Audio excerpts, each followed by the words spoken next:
Hey, it's your boy Sergeant Hooked on Heroes with our review of episode 2 of Kamen Geats. Um, I'm really impressed. I really super duper, as you saw from my 21-minute review for episode 1, I really enjoyed the premiere episode for Geats. I think it set up the world very nicely, the overall concept of what we're dealing with, and just generally what the whole game was entirely for the Desire Grand Prix and the characters involved. And this week's episode did even more to do that, which I really liked. So the main episode, the main plot of the episode, has to do with the current round they're in, where they're in this forested area, and they are tasked with defeating some Yamato that are there. And if they defeat them, they'll get like a drop, one of those little DGP boxes that have one of the little buckles inside of it. And so that's like the main point of it, is getting that. And then there's a second part where the boss of those henchmen comes out, and they have to defeat that boss before they move on to the next part. And so we get a little bit in the beginning where Keiwa is trying to talk to his sister and why he's trying to convince her that what happened really happened, as far as everything with Ace and the DGP and the transformations and the fighting and the monsters and all that. And she doesn't remember. What he doesn't know is that when you are presented with an ID core, which he was, not only does he retain his memories from last time, but also he's going forward for the most part until he's defeated. If he's defeated, who knows if that'll happen or not. But nobody else will, so that they can just forget all of this and move on to the next, whatever the next world's going to be like. And so Ace won last time, and he rewrote it so that he could be a superstar, basically, like a well-known actor and blah, blah, blah. And he meets up with, is it Sumira?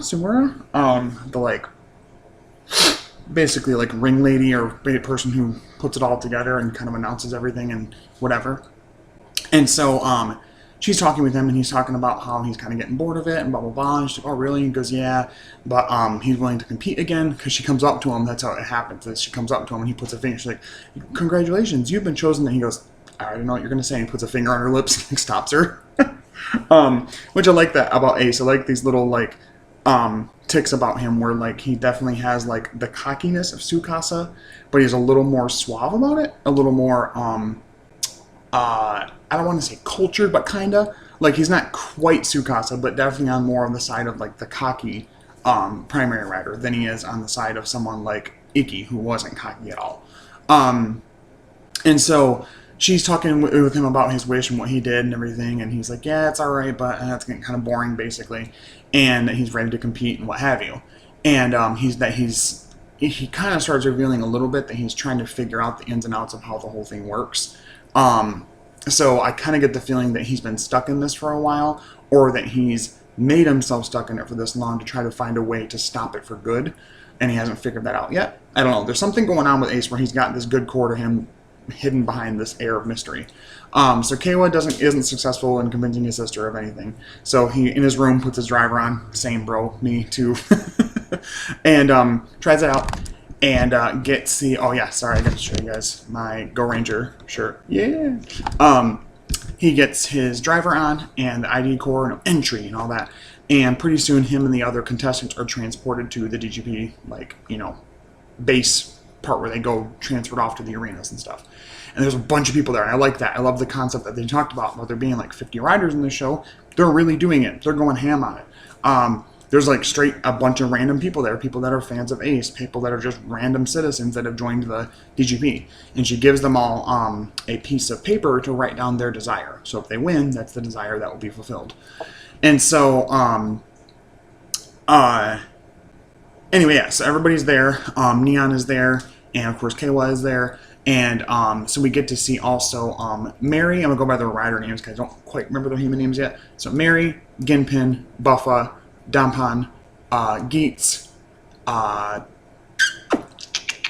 Tycoon, and Nago? Yeah, I think that's it. And Ginpin. I'm sorry, and Ginpin.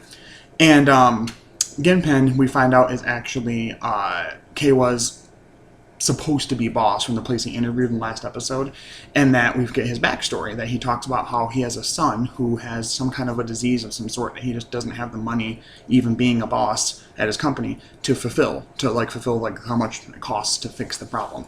And so he's fighting to get his wish, which is to a world where his son is not afflicted with that disease anymore and can be healthy and everything.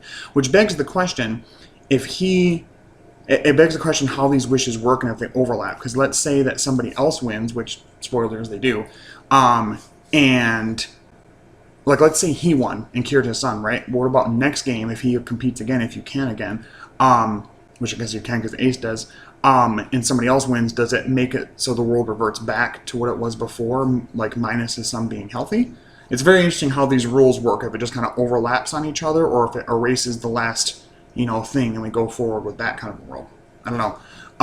And also a lot of questions about things that might happen in the show that, like, I guess it kind of pokes a little bit at, like, the thing in Rider where people think that death is nothing in Rider, where people keep getting revived and whatever. So expect to probably see a bit of that here and there. We don't see Shiroe, the polar bear one from last time. So seems like when you're done, unless someone will use their wish to resurrect people, which we get to that as well. But yeah, so they have a little connection there. Neon/Nago has a connection with Mary, who's like this like sheep-looking one, this pink sheep-looking with like little horns, and they kind of form a little alliance. And then we see Dapan, who is definitely the like cold, calculating, like Michi type of person, like Gaim. And then of course Buffa and Geats. And they're all fighting the monsters or whatever, and some of them get some of the buckles and everything. And the second round starts up. It's funny. The Sumeri's like, Henshin! And she says that, and then an entry sends them all into the world, and then they transform. So I thought that was kind of a cool thing. I don't know if it's going to happen every time like that, if she has to say Henshin for them to be transported to that world, and then they transform into their entry form, or it's just like a cute nod. I think it's just a cute nod, but still pretty cool. So I'll get to see their entry forms, which look really good. I like the helmet designs and like the base black suits that get added on with the armors. Some of them are fighting and everything. Of course, Gimpin is out there fighting using the arrow buckle and doing the best he can. He's like, I have to fight for my son and blah, blah, blah. Dapan's out there. He actually got Magnum instead of Geats getting Magnum, which doesn't seem to bother Geats, even though it is like his base form. The show seems to really be like challenging what we think about Rider tropes, because in most Rider shows, they keep their power-ups to them. Like Revy and Vice keep Rex Genome. They don't get Rex Genome taken away. Let's see, Saber, like he keeps his like red books and no one else gets them. I mean, here and there he loses them, but I mean, for the most part, he keeps them and no one else gets to take them away, and he gets to not access that form anymore. Different in this one because it seems to be like they're randomly generated every game that comes up, and then every mission, I'm sorry, and then whoever gets it gets it. So I think that's kind of interesting. Because in this one, Geats actually gets water, which at first doesn't really know how to use, not really working, but he realizes that the like arm for it that sprays the water, it can also be used as a lead pipe, so he starts just beating ass with the lead pipe. But they're all fighting. Dapan's, taking pot shots up in the using Magnum, which looks decent with Dapan's color scheme of black and white, up on a tree, taking pot shots down. Buffa, of course, found zombie, he's using that, and the rest of them are trying to fight as best they can. Right before this fight happened, though, we do get most of them in like this like kind of waiting area between rounds. I can't remember the guy's name, but he's another like NPC type character that's part of the DGP that says this is like a free area for you to like rest and talk and kind of relax before the next round starts. And that because Buffa gets kind of pissed at Geats, they're kind of going back and forth because Yukio, Ace is a dickhead and Buffa's a dickhead, so they're kind of button heads, and he mentions to him there will be no sabotage or trying to kill each other in this room. If it does, you're instantly disqualified. So again, something that they spell out for us, yes, but I wonder if we're going to get that kind of twisted as we go on. But anyway, so get to the fight. They're all fighting the some of the grunts and everything, and the big boss is going for Ginpen. He's going for him too. Trying. He gets completely demolished and he dies, and it's really sad. Especially, I guess I take it harder because I'm also a dad. So I'm thinking that it kind of hit a little harder for me. Like, I would probably do the same thing for my kids if they were in danger somehow, and this could be the way to save them. I probably would do it. But, let alone being able to be a rider. But yeah, so he gets defeated, and he basically, kind of has a back and forth with Kawa telling him not to give up on his dream and, try to make the world a better place, and that he feels awful that he failed his son, and now his son will be left alone without him also. And so Kawa's like shattered by this. He actually finds Boost not long after. He's about to use it, and before this talks to Geats, and Geats tells him how, Ace tells him how the reason that he does all of this is for like the sick kids or like the disenfranchised kids, whatever, sad kids around the world. And it makes sense, but then it's like, there's something going on here. Well, we'll get to that. So he's about to use boost, Tycoon is, and we don't see a lot of fighting with him, actually. And that's what Ace is trying to teach him. Like, if you want to change the world, you got to fight for it. Like, it's not just instantly when you're done, you don't have to kill anybody. Like, you're going to have to fight. Which I like, because it kind of reflects, like, a little bit of, like, what Aang went through in Last Airbender, where, like, he didn't want to fight the Fire Lord or have to kill him, and he found his own way, but eventually learned that he had to kind of fight, and had to kind of sometimes hurt some people to, like, make him move forward and, like, you know, accomplish his goal of peace and everything. And so I think that's going to be the journey for Tycoon, and I think that he's starting to understand a bit more about Ace, and that Ace might be somewhat morally more good, but still is kind of gray, and that he's not always going to be an ally of sorts. Because essentially Geats tricks him into giving him the boost buckle so he'll win and, you know, be a good person, a good doobie with his wish, but he lied to him, basically. It wasn't even true what he was saying. Supposedly, we'll get there. So we do get the water boost form, or boost water form, whatever. A really cool final attack with that, with like a tornado of like water, like a water spout, and he goes up in and does like a final, like, you know, crashing down punch into the final bad guy, and he wins again. Yukio wins, and after the whole thing's done, clearly Ginpen's out, but the rest of them survive, so they'll be in the next round, and it shows at the hospital where where Kayla's future boss's son was at, wow, we've just got this donation to your account to pay for the surgery. You guys are all set. We can do it. And the mother's like, how did this happen? And he's like, I don't know. It was an anonymous donation from somebody called the Nameless Fox. And it's Yukio. You can tell Ace, he comes out, and he's, you know, clearly that's showing that it was him that did it. And he actually, during the game, said to Kayla, like, you know what they say, the old thing they say about foxes, you can never trust one. They're always trying to deceive you. So almost like he was trying to like double cross him a little bit, and like kind of test him, like, you know, making him think, oh no, I want to be all for the good kids, and then screw him over, only to just like help out that kid. So like, yeah, he doesn't have his dad anymore, but he's going to be helped with this disease that's affecting him, and is going to be healthy. So at least he has something. So I think that's really cool, and it shows a lot of, like, gives a lot of depth to Ace, who's really quickly becoming one of my favorite main writers. Not even just Reiwa, just generally. And the show itself is already pushing itself into my top 10, just with how great these first 2 episodes have been so far.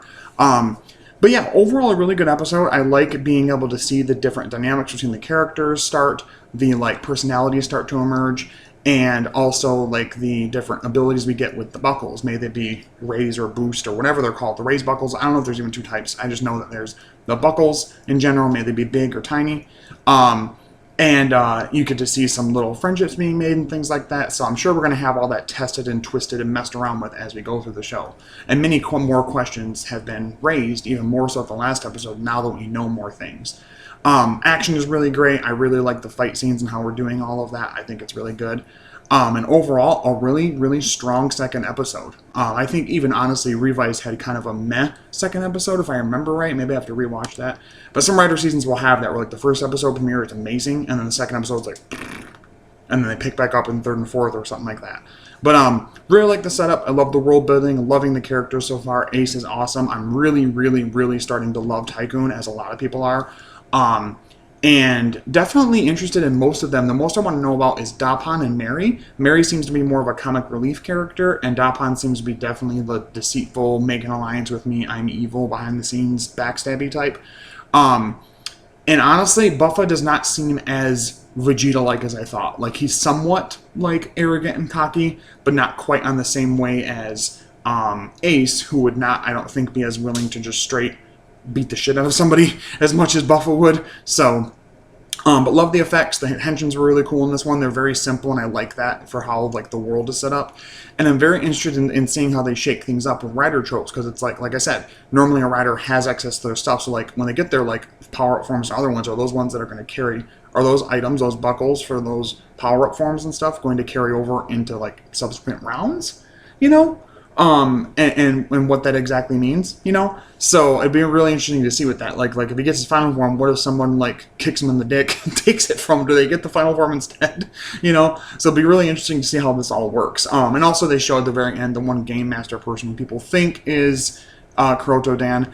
I don't know, with the voice filter on it, he kind of sounds like him, but honestly at first I was like, oh yeah, but now I'm like, I want the show just to stand on its own. It doesn't have to have a connection to anything. And if it does, it needs to be like decently well done and not stupid. So again, I think it's interesting how interested he is in Ace and how he doesn't understand why Ace behaves the way he does and operates the way that he does. I think that's really interesting. So overall, really strong second episode. If I had to give it a score, I'd probably give it a straight 10 out of 10. I think I gave that to the premiere as well, maybe not. But this was a really good second episode, following up from last time, carrying on the events, presenting us a new problem, and throwing in these characters that we're starting to understand who they are little by little as we go. Next week has to do with some kind of zombie survival mission. And it showed, I think, Geats using the zombie buckle.